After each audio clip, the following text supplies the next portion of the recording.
মহেন্দ্র সিং ধোনির জন্য চেন্নাই সুপার কিংসের অপেক্ষাটা তো অন্তহীন হয়ে উঠছে। একটা দুইটা ম্যাচ তো না, আইপিএল এর নতুন সিজনের 10টা ম্যাচ চলে গেল, ধোনির দেখা নেই। ধোনিহীন সিএসকে সিজনের শুরুতে একটু নড়বড়ে ছিল, নিজেদের অবশ্য এখন তারা গুছিয়ে নিয়েছে বেশ ভালোভাবেই। হয়তোবা মহেন্দ্র সিং ধোনির প্রত্যাবর্তনের মঞ্চটাই তারা তৈরি করে দিচ্ছে। আজকেও যেমন দিল্লি ক্যাপিটালসকে হারিয়ে দিল 8 উইকেটে। আইপিএলে 10 নাম্বার ম্যাচে 5 নাম্বার জয়ে 10 পয়েন্ট নিয়ে পয়েন্ট টেবিলে 6 নাম্বারে এখন চেন্নাই সুপার কিংস। প্লে অফের রেসে তারা দারুণভাবেই রয়েছে। অন্যদিকে দিল্লি ক্যাপিটালস এই ম্যাচটা শুরু করেছিল চেন্নাই সুপার কিংসের সমান পয়েন্টে। ম্যাচটা হেরে যাওয়ার কারণে তারা ওই 10 ম্যাচ শেষে 4 জয়ে 8 পয়েন্টেই থেকে গেল। ম্যাচটা জিততে চেন্নাই সুপার কিংসের কোনো সমস্যাই হয়নি। 15 বল হাতে রেখে 8 উইকেটের জয়, সেই কথাটাই তো বলছে। সেইখানটাতে টার্নিং পয়েন্ট কোনটা? ব্যাট বলের লড়াই শুরু হবার আগেই কি চেন্নাই জয়ের পথে অনেকটা এগিয়েছে, দিল্লি অনেকটা পিছিয়ে পড়েছে, এবং সেটা দিল্লি ক্যাপিটালসের কারণেই কি? দিল্লি ক্যাপিটালস 155 রান করেছিল, 156 টার্গেট দিয়েছিল চেন্নাই সুপার কিংসকে। সেই টার্গেট চেজ ডাউন করতে তাদের কোনোই সমস্যা হয়নি, বরং রানটা আর একটু বেশি কেন হয়নি এই নিয়ে সঞ্জু স্যামসনের আক্ষেপ থাকতে পারে, তাহলে যে সেঞ্চুরিটা তিনি পেতে পারতেন। ইনফ্যাক্ট সেঞ্চুরিটা তার পাওয়ার মতো অবস্থায় তো ছিল। তার পার্টনার কার্তিক শর্মা শেষ দিকে গিয়ে ওইরকম অগ্নি শর্মা হয়ে ওঠার কারণেই তো সেঞ্চুরিটা তিনি পেলেন না। দলের জয়ের জন্য যখন শেষ 24 বলে 18 রান প্রয়োজন, তখন তার চেন্নাইয়ের জয় নিয়ে কোনো অনিশ্চয়তা নেই। কিন্তু 84 রানে নট আউট সঞ্জু স্যামসন, তার সেঞ্চুরির জন্য 16 রান প্রয়োজন, ওইটা হবে কিনা সেটাই কেবলমাত্র অনিশ্চয়তায়। হতেই পারতো দলের জয়ের জন্য 18 প্রয়োজন, তার সেঞ্চুরির জন্য 16 প্রয়োজন। সেঞ্চুরিটা হওয়াটা খুব অস্বাভাবিক তো ছিল না। কিন্তু কার্তিক শর্মা ওসবের থোড়াইকে নেক্সট ওভারটাতে মিচেল স্টার্ককে তিনি একটা 4 মারলেন, পরের ওভারটাতে নটরাজনকে ছক্কা মারলেন, 4 মারলেন, ম্যাচটা শেষ করে দিলেন 31 বলে 41 রানে নট আউট থেকে। সঞ্জু স্যামসন তখন 87 রানে নট আউট। অবশ্যই এইটা নিয়ে তার খুব একটা আক্ষেপ, হাহাকার, দুঃখ, কষ্ট নাও থাকতে পারে। এইবারের আইপিএলেই তো তার এরই মধ্যে 2টা সেঞ্চুরি হয়ে গিয়েছে।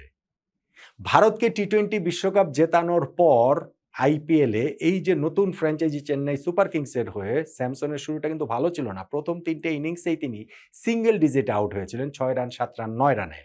এবং তারপর 4th ম্যাচে যে সেঞ্চুরি করলেন, ব্যাটে রানের তুফান বইছে। 2টা সেঞ্চুরি হয়ে গেছে, আজকে 3 নম্বর সেঞ্চুরিটা হতে পারত, হয়নি। কিন্তু সঞ্জু স্যামসন ওই কনফিডেন্সের জায়গাটা রয়েছেন, এবং এই চেন্নাই সুপার কিংসের এখন ব্যাটিংয়ের মূল ভরসার জায়গা সঞ্জু স্যামসন হয়ে উঠেছেন। এই ম্যাচটা রান তাড়া করে জেতাতে তাদের কোনো রকম কোনো সমস্যা হয়নি সিএসকে। যদিও শুরুতে তাদের ক্যাপ্টেন ঋতুরাজ গায়কোয়াড় তিনি যখন আউট হয়ে গেছেন, পাওয়ার প্লেতে 1 উইকেটে 44 ছিল, তার পাওয়ার প্লে শেষ হওয়ার পরই আউট হয়ে গিয়েছেন উর্ভিল প্যাটেল।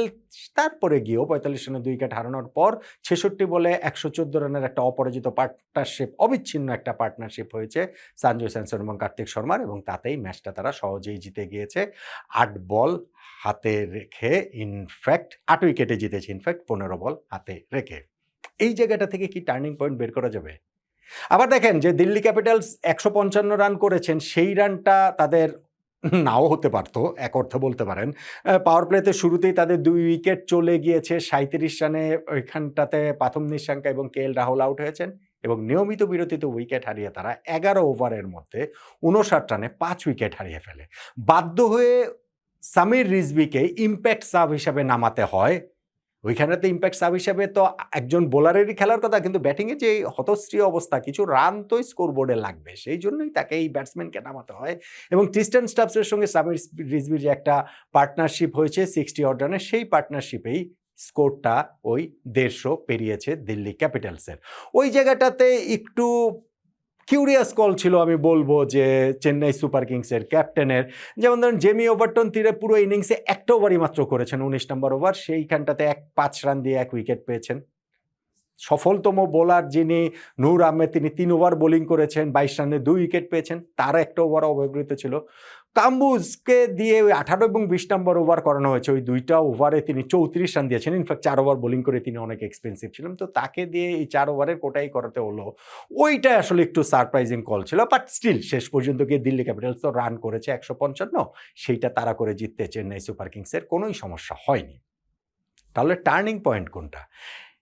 একটা কি বলবেন নাকি যে আমি যে বলছি সঞ্জু স্যামসনের সঙ্গে যে কার্তিক শর্মার যে পার্টনারশিপটা, সেই পার্টনারশিপটা সহজেই জিতিয়েছে শেষ পর্যন্ত। কিন্তু ধরেন ইনিংসের মাঝপথ বা ধরেন 11 ওভার শেষে 2 উইকেটে তাদের 78 রান ছিল। পরের 9 ওভারে তাদের আরও 78 রান প্রয়োজন। ওই সময় কুলদীপ যাদবের ওভারটা থেকে সঞ্জু স্যামসন ছক্কা মারলেন, 4 মারলেন, ওভারটা থেকে 18 রান তুলে নিলেন। নিজে 32 বলে 50-তে পৌঁছে গেলেন।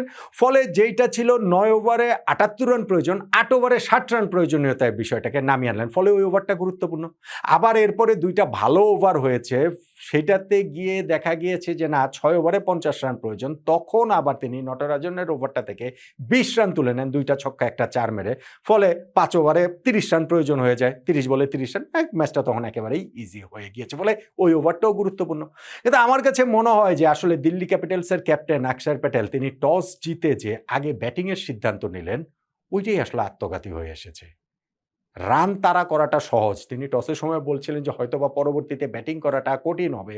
কিন্তু সময়ের সঙ্গে, সঙ্গে দেখা গেছে যে ব্যাটিং করাটা আসলে উল্টো সহজ হয়ে গিয়েছে। ফলে টস নিজেদের মাটিতে টস জিতে উইকেটটা ঠিকমতো রিড করতে না পেরে যে ডিসিশনটা নিয়েছেন অক্ষর প্যাটেল, আমার কাছে মনে হয়েছে যে সেটা রং ডিসিশন। চেন্নাই নিজেদের মাঠে দিল্লি ক্যাপিটালসকে 23 রানে হারিয়েছিল এবং দিল্লির মাঠে এসে 8 উইকেটে হারিয়ে গেল, যেখানে আমার মনে হয় দিল্লি ক্যাপিটালসের ক্যাপ্টেন অক্ষর প্যাটেলের টস জিতে আগে ব্যাটিং করার সিদ্ধান্তটাই বুমেরাং হয়েছে, আত্মঘাতী হয়েছে। ওইটাই তাই আমার কাছে টার্নিং পয়েন্ট।